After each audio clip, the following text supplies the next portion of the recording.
Times, go to fathomevents.com.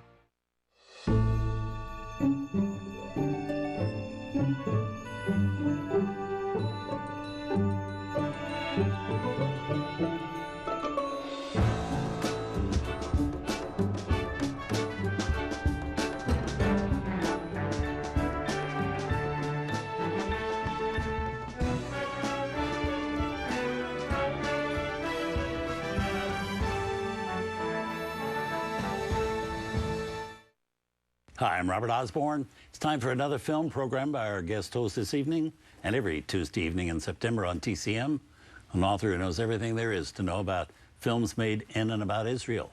And that's Dr. Eric Goldman. Welcome, Eric. Thank you so much. For the next several hours, Eric and I are going to examine movies about Israel. And we begin with the TCM premiere, a film from 1949 called Sword in the Desert.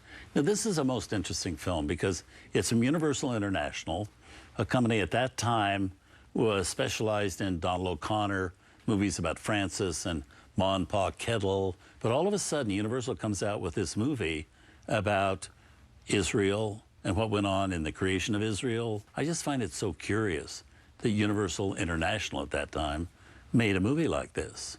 What's your take on the film? It's very curious, which is why I wanted to show it. Looking back today, one would ask, why weren't more films being made about Israel? Yeah. But again, I think you had this sense on the part of Americans, what does that story have to do with us? And particularly American Jews who didn't want to connect with that.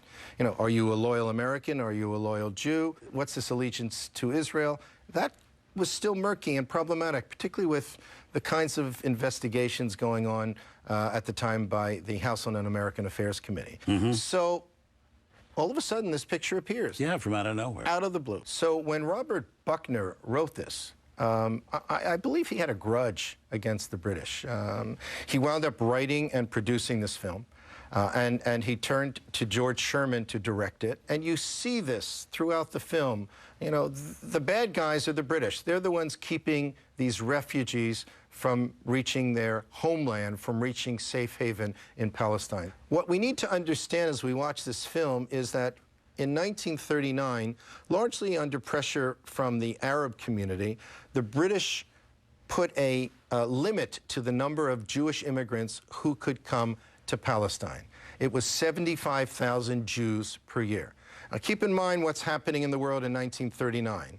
You have boatloads of refugees looking for a place to find safe haven. Save their life. To save their lives, and no one, including the United States, is ready to take them in.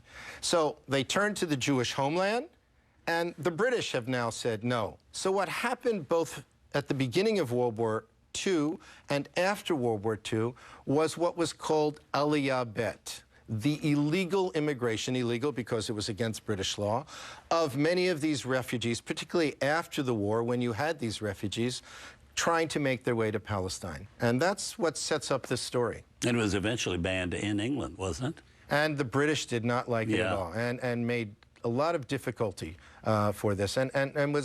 They held off its release in England for quite a long time. Yeah, very good cast.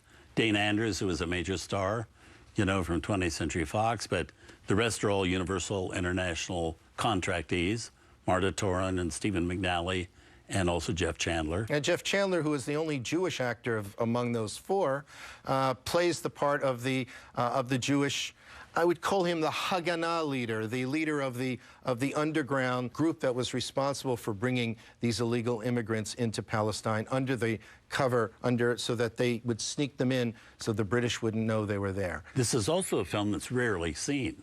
It's very hard to get a print of this movie. You know, as a young person, I had heard about it, and it took me the longest time to be able to see it, and I said, well, that's a perfect film for this series. Yeah, but it's interesting because most Universal International films are readily available today and shown a lot. So the question is, why is somebody... why did this one kind of disappear? Yeah.